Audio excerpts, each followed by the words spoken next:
एक सच्ची घटना सुनिए। एक संत की। वे एक बार वृंदावन गए, वहां कुछ दिन घूमे फिरे, दर्शन किए। जब वापस लौटने का मन किया तो सोचा भगवान को भोग लगाकर कुछ प्रसाद लेता चलूं।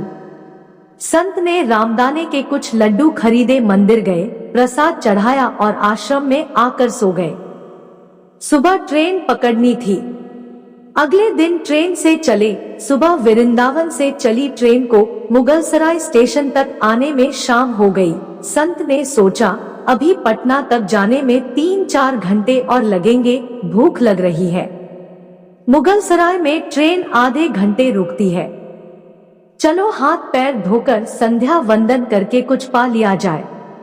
संत ने हाथ पैर धोया और लड्डू खाने के लिए डिब्बा खोला। उन्होंने देखा लड्डू में चींटे लगे हुए थे। उन्होंने चींटों को हटाकर 1-2 लड्डू खा लिए, बाकी बचे लड्डू का प्रसाद बांट दूंगा ये सोचकर छोड़ दिए। पर कहते हैं न संत हृदय नवनीत समाना। बेचारे को लड्डुओं से अधिक उन चींटों की चिंता सताने लगी। सोचने लगे ये चींटे वृंदावन से इस मिठाई के डिब्बे में आए हैं। बेचारे इतनी दूर तक ट्रेन में मुगलसराय तक आ गए। कितने भाग्यशाली थे, इनका जन्म वृंदावन में हुआ था। अब इतनी दूर से पता नहीं कितने दिन या कितने जन्म लग जाएंगे इनको वापस पहुंचने में। पता नहीं ब्रज की धूल इनको फिर कभी मिल भी पाएगी या नहीं। मैंने कितना बड़ा पाप कर दिया, इनका वृंदावन छुड़वा दिया। नहीं, मुझे वापस जाना होगा। और संत ने उन चींटों को वापस उसी मिठाई के डिब्बे में सावधानी से रखा और वृंदावन की ट्रेन पकड़ ली। उसी मिठाई की दुकान के पास गए, डिब्बा धरती पर रखा और हाथ जोड़ लिए। मेरे भाग्य में नहीं कि तेरे ब्रज में रह सकूं, तो मुझे कोई अधिकार भी नहीं कि जिसके भाग्य में ब्रज की धूल लिखी है उसे दूर कर सकूं। दुकानदार ने देखा तो आया।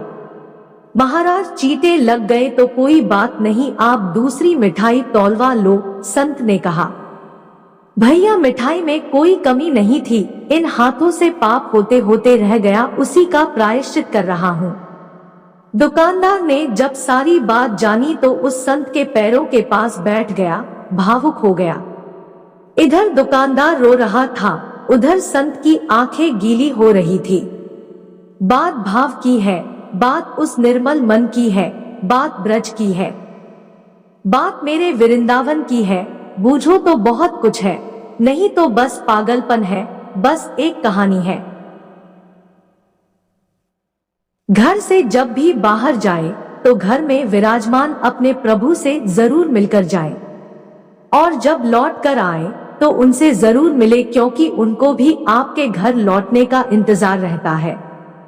घर में यह नियम बनाइए कि जब भी आप घर से बाहर निकले तो घर में मंदिर के पास 2 घड़ी खड़े रहकर कहें प्रभु चलिए, आपको साथ में रहना है।